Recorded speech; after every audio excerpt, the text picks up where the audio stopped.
सर्वेभ्यो नमो नमः। आज हम लोग नियत शतकम के परिशिष्ट भाग के अगले पद्यों को देखते हैं। तो चलिए हम लोग प्रारंभ करते हैं। सबसे पहले हम वाचन करते हैं।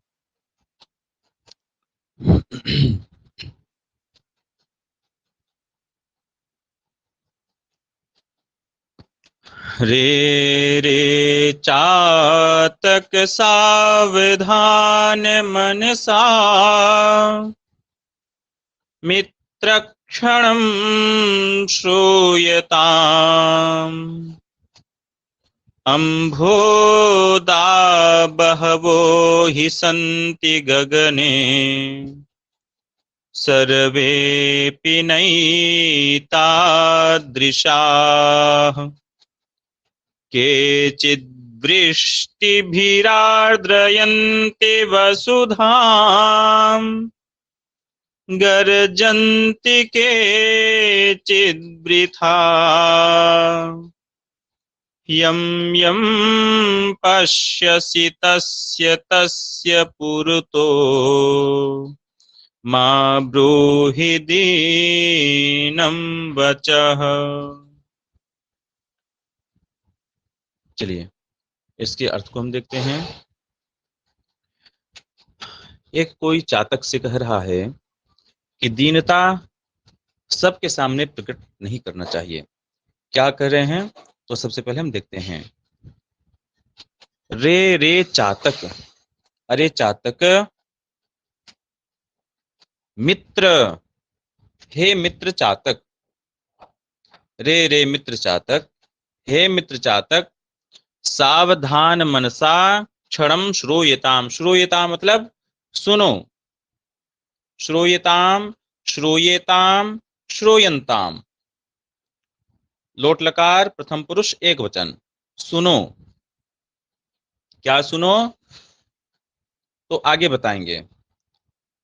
रे रे चातक, हे मित्र, हे चातक, सावधान मनसा, सावधान मन से, क्षणम श्रूयताम, क्षण भर सुनो। क्या सुनो तो अब बता रहे हैं आगे। कह रहे हैं कि गगने बहवह अम्भोदाह संति।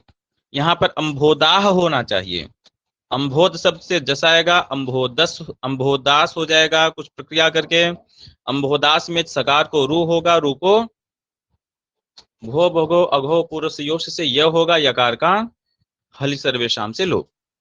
बहवह है, बहवह को वो कैसे हो गया तो सु आएगा, सु को रू होगा, रू को हस च से उ हो जाएगा, गुण हो जाएगा बहवो। तो बहवह अम्भोदाह संति, गगने बहवह अम्भोदाह संति, गगन में बहुत सारे अम्भोद, अम्भोद कहते हैं मेघ को, बहुत सारे मेघ हैं, लेकिन सर्वे अपि एतादृशाः न, सभी ऐसे नहीं हैं। गगन में बहुत सारे मेघ हैं लेकिन सब ऐसे नहीं हैं। कैसे नहीं हैं तो अब आगे बताते हैं। केचित वृष्टिभिः वसुधाम आर्द्रयन्ति।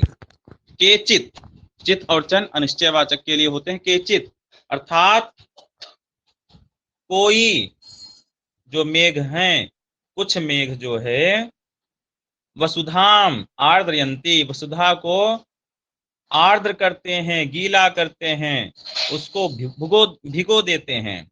किसके द्वारा? वृष्टि भी, वृष्टि के द्वारा।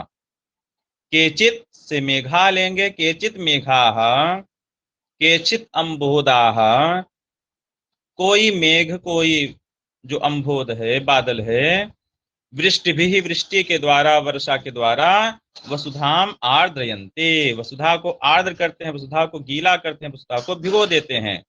और केचित वृथा गर्जन्ति, और कुछ जो है वृथा गर्जन्ति, व्यर्थ में ही गर्जना करते हैं और बरसते बिल्कुल नहीं हैं।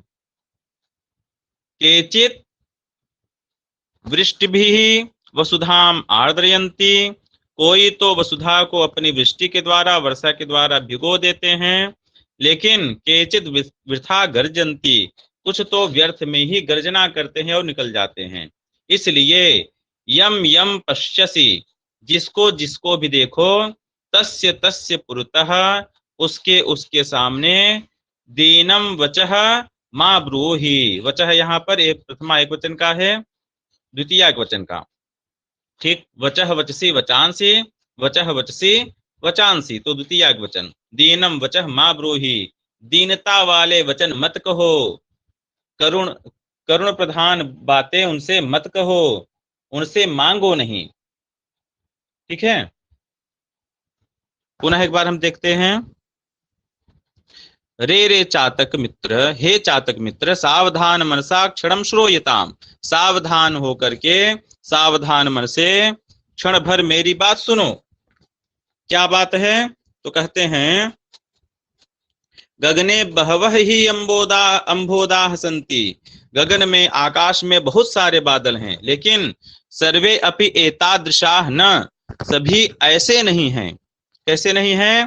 केचित वसुधाम वृष्टि भी आर्द्रयन्ति, कुछ तो वसुधा को अपनी वर्षा के द्वारा भिगोते हैं, लेकिन केचित वृथा गर्जन्ति, कुछ तो व्यर्थ में ही गर्जना करते हैं और गर्जना करके निकल जाते हैं। इसलिए जिसको देखो उसी से अपनी दीन बातें नहीं कहो, क्योंकि जिसको बरसना होगा वह बरसेगा ही। यम यम पश्यसि, जिसको जिसको देखते हो तुम चिल्लाने लगते हो, करुण रुदन करने लगते हो। तो इसलिए यम यम पश्यत, जिसको जिसको देखो, तस्य तस्य पुरतः, उसके उसके सामने, अर्थात सबके सामने, दीनम वचः मा ब्रूहि, दीन वचन मत कहो, अपनी जो दीनता है उसको मत सुनाओ। ठीक है, यहाँ पर अप्रस्तुत प्रशंसा अलंकार है। अब अगले पद्य को हम लोग देखते हैं, यह वसंत तिलका छंद में है। चलिए पहले हम वाचन करते हैं। किम तेन हेम गिरिणा रजताद्रिणा वा, यत्राश्रिताश्च तरवस्तरवस्त एव, मन्यामहे मलयमेव यदाश्रयेण, कंकोलनिम्बकुटजा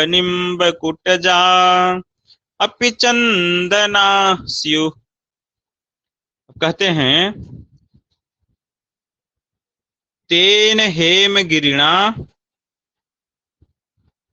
किम, तेन हेम गिरिणा किम, उस हेमगिरि से क्या लाभ। हेमगिरि कहते हैं सुमेरु पर्वत को, सुमेरु पर्वत हेमगिरि, तो उस सुमेरु पर्वत हेमगिरि से क्या लाभ। और रजताद्रिणावा, रजताद्रि, रजताद्रि कहते हैं कैलाश पर्वत को, रजत अर्थात चांदी के समान है, अद्रि जो अर्थात बर्फ से ढका रहता है, तो चांदी के समान श्वेत वर्ण का है, इसलिए कैलाश पर्वत से क्या लाभ। तेन हेमगिरिणा किम, उस हेमगिरि सुमेरु पर्वत से क्या लाभ। रजताद्रिणावा किम, अथवा रजताद्रि से क्या लाभ, कैलाश पर्वत से क्या लाभ।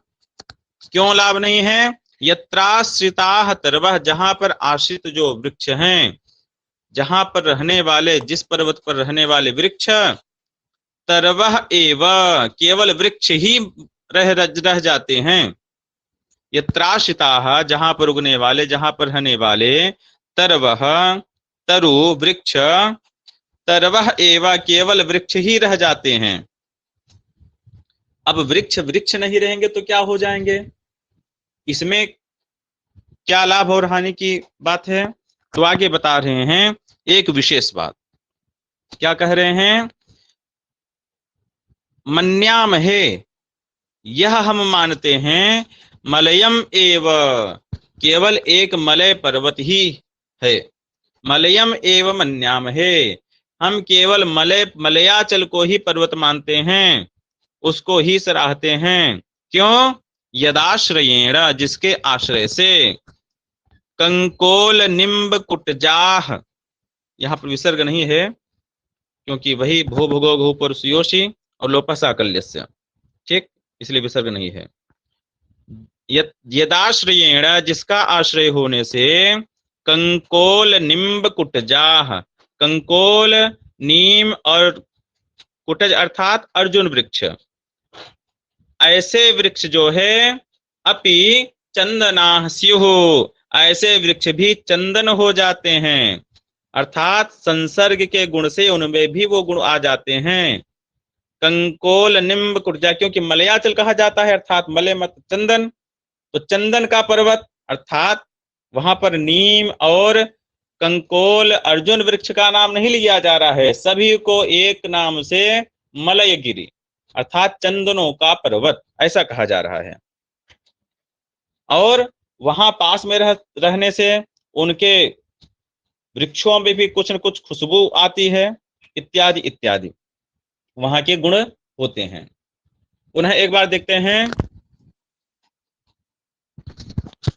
तेन हेमगिरिणा किम, उस हेमगिरि से क्या लाभ, सुमेरु पर्वत से क्या लाभ, रजताद्रिणामा किम, रजताद्रि से क्या लाभ, हिमालय पर्वत से क्या लाभ, यत्राशिता जहां पर रहने वाले, जहां पर आश्रय लिए हुए, तरवह जो तरु हैं, तरवह एव केवल वृक्ष ही रह जाते हैं, मलयम एव मन्याम है, मैं तो केवल मलयागिरी मलय पर्वत को ही मानता हूं कि एक पर्वत है, यदाश्रयेण जिसके आश्रय से कंकोल निम्ब कुटजाह अपि चंदना स्युः, कंकोल नीम अर्जुन अर्जुन के वृक्ष भी चंदन हो जाते हैं। ठीक है, यहाँ पर वसंत तिल का छंद है। इसके आगे हम लोग अगले श्लोक को देखते हैं।